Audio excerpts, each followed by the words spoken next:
You're listening to The Wild Woman with Sarah Diop. Remembering your wild, one episode at a time. On this episode, we're talking to Tamu Thomas and her book, Women That Work Too Much. Thank you for being on our show. Let me just exhale. Whew. Everybody. Okay, so the book is called Women Who Work Too Much, and it is aimed at women. It's also for everybody. So everybody needs to read my book because the personal development industry and non-fiction books that are about growth and all of that kind of stuff tend to position things in a way that infers we are in the position we're in, we need this help, this development, because of something we've done wrong. And what I'm here to say is that it's not your fault. So that's the first line of the first chapter of my book. Women end up in environments where they are over functioning just to survive. And it's not because we've chosen to be that way. It's because the environments in which we live create a narrative that on the one hand tells women you can have it all, but on the other hand has created none of the infrastructure to support you in having it all. Instead, we were sold the myth of work-life balance, which means women are trying to spread themselves thin everywhere in their lives. So if you are a woman who is also a mother, you're trying to be the best mother. You probably have a career, so you're trying to be the best employee. You're on the growth track. You want to be a senior leader within your organization. You went to university or you did some kind of qualification to be able to get that role and you don't want to waste it. Then you may or may not have a partner and you want to show up as a conscious partner. You want to make the effort for your relationship because you know it takes work. And the women I'm really speaking to in this book are older millennials and Gen X. So we are in our 40s, going into our 50s. So we may also have aging parents that require our support. Then we've got friends we want to maintain relationships with. And then some of us use social media and we want to keep our social media up to date. So we are exhausted.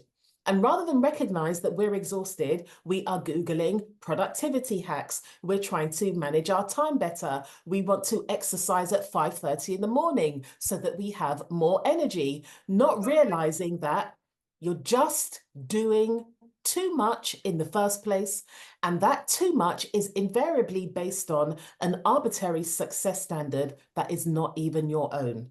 In Women Who Work Too Much, I am helping you understand why you behave the way you do.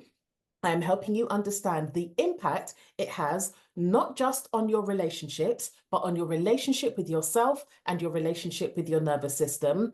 And it is a clarion call for change.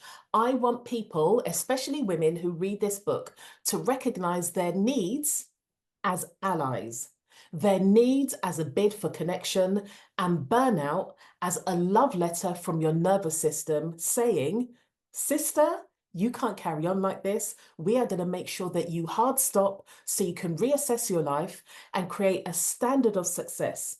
Redefine success so that success and satisfaction are like this together. So you can work out what's important and you can start to say to yourself, if success means I am left with the dregs of myself and I am unable to acknowledge all the wonderful things I've done, I don't want it. One of my mottos is our work can be part of our self-care. Lots of people are like, get work away from my self-care. But work is one of the primary ways we meet our needs. And for the vast majority of us, work is the longest, most enduring relationship we will ever have. And I say we might as well make it a great relationship. Wow, I love it. So, for listeners, I saw an Instagram post of you talking about your book and it blew my mind. I instantly reached out to you because I just think that so many of us we're just trapped in this. How do you get out of that? Like I'm I'm pretty good with balance, but I do the podcast. That's what I do. So But at the same time, my children have to leave for school very early and I'm doing yoga at 5 in the morning. So as soon as you said that, I'm like, well, maybe I am doing too much too, because at 5 in the morning before everyone gets up, so I can get my yoga in and my meditation, Yeah. I'm getting up at 5:15. And I feel like there's a lot of our listeners that are doing exactly the same thing. And the fact that one of the things on that clip that really drew me in is that you were saying how women are waning and waxing. So it's about women are getting signals from their bodies and our Hmm. nervous system that's different Hmm. from like the framework that we're living in, our society, patriarchy, whatever you want to call it. It's based on a male's maybe nervous system. Biology. Yeah. Yeah. Yeah. And I thought And that was just so, so interesting. yeah. So just today, actually, I was in the gym and I'm, I speak openly about stuff. I'm in my luteal phase and I felt really, really tired. And I was going to push through and continue my strength training. And I said, no, that's not actually what your body's asking for. Your body wants to move. So I stopped the session and I started walking on the treadmill instead. Me of old would have totally dismissed that because the way our society is structured, we are encouraged to judge ourselves based on who we are during our ovulation phase, where for people who menstruate, that is when we have more energy, we're outward facing, we're much more willing to be sociable and all of those sorts of things. And that is when we're nice. That is when even we look more attractive because estrogen is doing her thing. And so everybody is happy when we're that version of ourselves. When it's like, no, don't worry, I can do it. Oh, I've got the energy, I can extend myself. So that then becomes the norm. So we judge ourselves by that version of ourselves when that version of ourselves is only available approximately 1 week a month, Right. 12 Yeah. weeks in a 12-month year. And I want us to recognize that we don't have to get into patriarchy, this, that, or the other. The systems in which we live are based on human beings who do not have a monthly cycle, which is why I talk Yeah. about we wax and wane like the moon. We are expected to behave like we're the moon at full moon time all throughout the month, and that's just not natural. One of the things I talk about in my book is that in the Industrial Revolution, we created machines to make our lives easier, and then we started judging our humanity against the standard of machines. So then we want to be mechanical rather than cyclical. And as a woman, every human being has the circadian rhythm, which is like our own internal body clock that takes us through morning to night. Then every human being has an autonomic nervous system, and we travel up and down the autonomic nervous system all throughout the day. To simplify it, the bottom of the autonomic nervous system is when we're like really tired, crashed out, just can't do anything. Then we've got the middle, which is the sympathetic part of the nervous system, which is about in a survival state, it's about fight or flight. But in a healthy state, it gets us up and going. It's where our motivation and ambition comes from.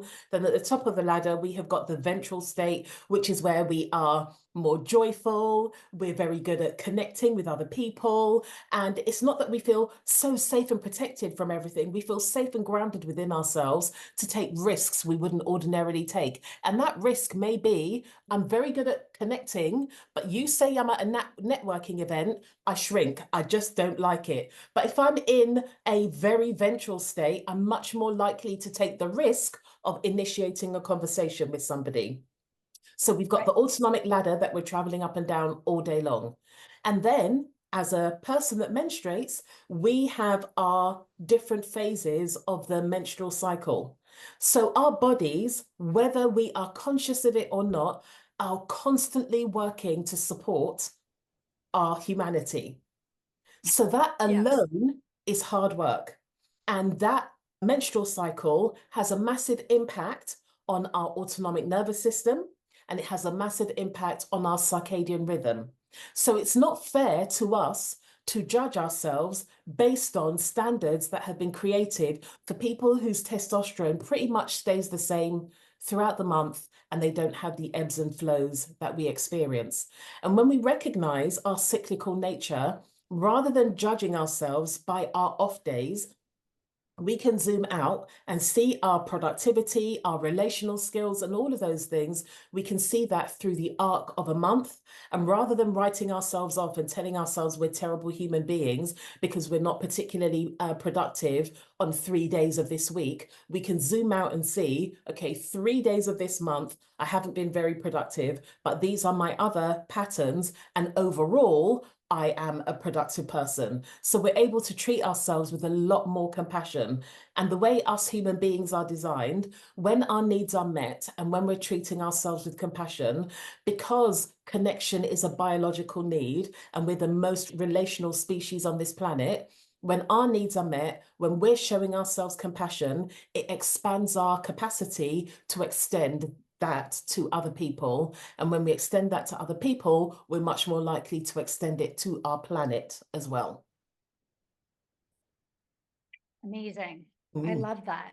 I really, it just makes so much sense. And I just also, I think it helps us as women like reframe, because that's what happens. Then you think, I'm not worthy, and then you beat yourself exactly. up when you don't have the energy. But then you don't look at, well, actually, 2 weeks ago, I was ultimately productive and did way Yeah. more than, yeah, I think that's a Hmm. great reframe to Yeah. look at your month rather than look at your week, because that's what we Yeah. do. We look at our week. Yeah. Oh, was I productive enough this week? Hmm. That's And in my amazing. I book, love it. I break down the menstrual cycle, circadian rhythm, autonomic ladder. There's one chapter called Be Your Nervous System's Best Friend, which is going to give you information about your autonomic nervous system and also practical tools so that you can begin to befriend your nervous system. At the end of each chapter, because my book is about toxic productivity. So it's women who work too much, break free from toxic productivity and find your joy. Because ultimately, my work is about women living more joyful lives. So at the end of each chapter, there's a joy practice, which is informed by somatic science. And throughout the chapters, there are different exercises to help you get to know your body, to get to know yourself intimately, so that you can start to make powerful choices. We talk about women being empowered, and I know it might seem like semantics, but you are powerful. I want women to recognize that they are powerful and they can make powerful choices in relation to how they live. And that powerful choice may be, I was working with a woman who was almost ruining herself to create a business that generated £10,000 a month. And when we got into the nitty gritty of it, she didn't actually want a business that did that. Her husband made enough money for them to live a good life. She wanted to earn a bit of money so that when she picked up her children from school, if there were friends coming over for play dates and the ice cream van was outside school, she would be able to buy them all ice creams, because ice creams in the UK in an ice cream van are damn expensive. And when they go on holidays, she wanted to have spending money and not have to ask her husband for money. That's what she Right. wanted. She said she would be really content working in the bakery in her little village because she would be able to do a 10 till 2 shift, which meant she'd be able to take her children to school and collect them from school. I said, well, why are you doing all of this stuff? I said, you know how many women would jack in their business and do that if they had the supportive environment for that? So she stopped doing the business. She got herself, as she called it, a little part-time job that gave her a whole load of freedom to enjoy her life. That's a powerful choice. That is just as powerful as a woman who decides to leave her C-suite role to get VC funding to start her own business. A powerful choice is whatever enables you to live life feeling vibrant and energetic. Yes, no, I completely agree. That's another reframe. I think that worthy because I made a lot of money. That's not what makes you worthy. Like No. your success, everybody's success looks different. Maybe that's someone's success. Maybe making Yeah. tons of money is their success, but maybe someone Yeah. else's success is working a part-time job. Exactly. Yeah. Exactly. Yes. Exactly. I love Yeah. it. Yeah. Okay, well, that's actually, well, actually, you know what? I'm going to ask one more question and then Okay. we'll have to wrap up, because I can't wait to read your book. So, one other thing, I read a quote that said, the positive mindset is the nectar for capitalism. So, I Yeah. think a lot of us that are like trying to do it all, but also trying to just stay positive, like, I think there's a lot of I mean, I believe in being optimistic, but I think there's like a toxic positivity that's Absolutely. underlines like to just sweep everything under the rug Yeah. when you're burnt out and overwhelmed. I was Yeah. wondering if you could elaborate on that point. Yeah, absolutely. Because when you are overtly focused on being positive, rather than we conflate blame and taking responsibility. And when we are in this positive mindset, we do not do a very good job of holding people responsible for what they are supposed to provide.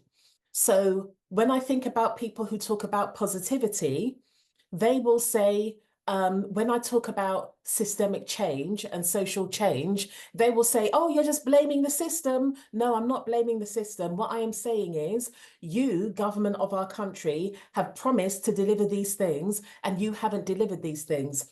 So there's no point in me trying to improve myself, trying to have this positive mindset, trying to do all of these things. When I go into the world, I'm met by things that compromise me.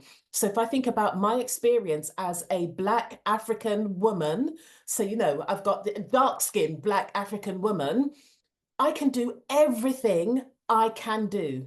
I can be qualified. I can speak well. I can smile. I can change my demeanor so that it's open. And I will still go into spaces where people will judge me based on racial stereotypes.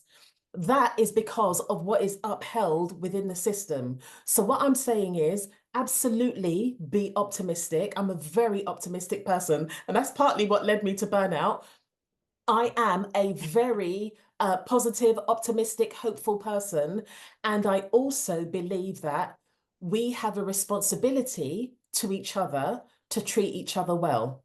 So when we're so focused on being positive, what happens is people don't develop the capacity to have challenging conversations. People assume that a rupture will lead to the dissolution of a relationship.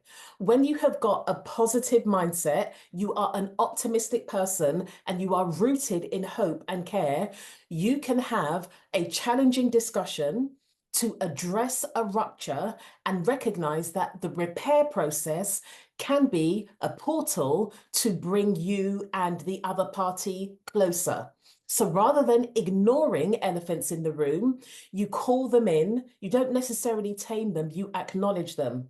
And it means then I can meet you where you are, Sarah, rather than glossing over things or avoiding you because you're not exactly who I want you to be. I can accept you for who you are and know that there are going to be parts that rub up against me, maybe I don't agree with, but it doesn't mean that we can't still be in community with each other.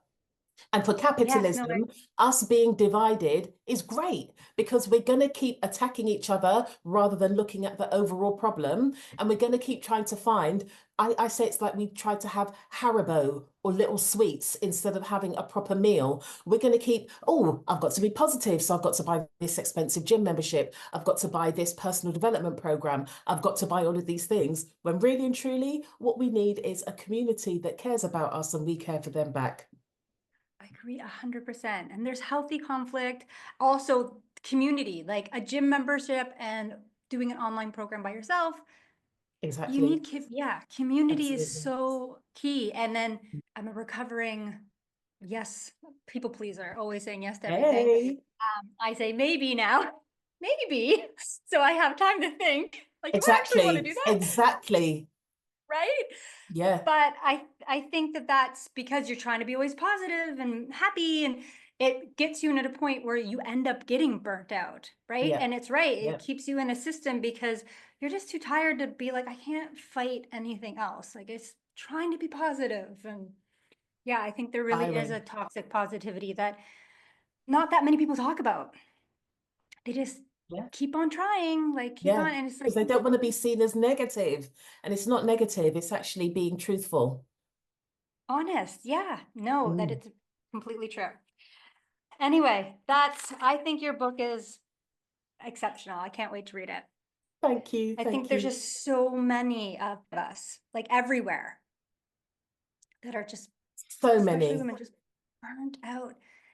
I remember I had in Canada, I had a real burnout situation where I had a miscarriage because I was working too much and I didn't take a day off because we had a big trade show. So I was working like 2.5 weeks straight, and someone gave me a Tony Robbins book. They're like, do this. And I realized like one of the things I thought I needed to do for my family to be healthy, I had to make everything from scratch. I had to make everything from scratch. I had to. I worked in the corporate world.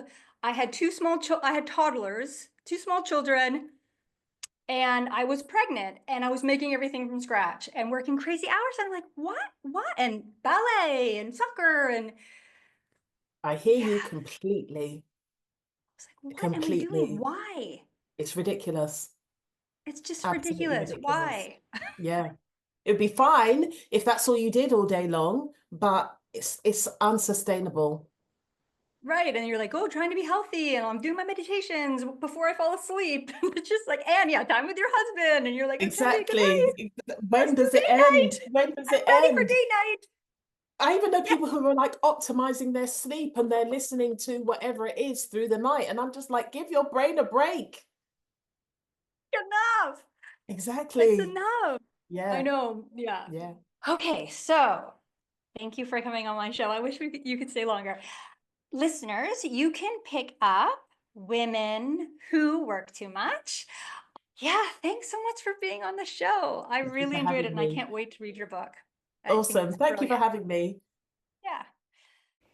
If you'd like to learn more about today's Wild Women Spotlight guests, you'll find their details in the show notes below. And if you're ready to dive even deeper, head over to my website, sarahdiop.com, and then visit the Wild Women page. There you can explore everything the page has to offer, including a dedicated space for all my Spotlight guests, with links to connect to them on social media and explore their products and services. Thank you for listening to The Wild Woman with Sarah Diop, remembering your wild one episode at a time. Don't forget to like, subscribe, and review. Every little bit helps. And I'll see you next time.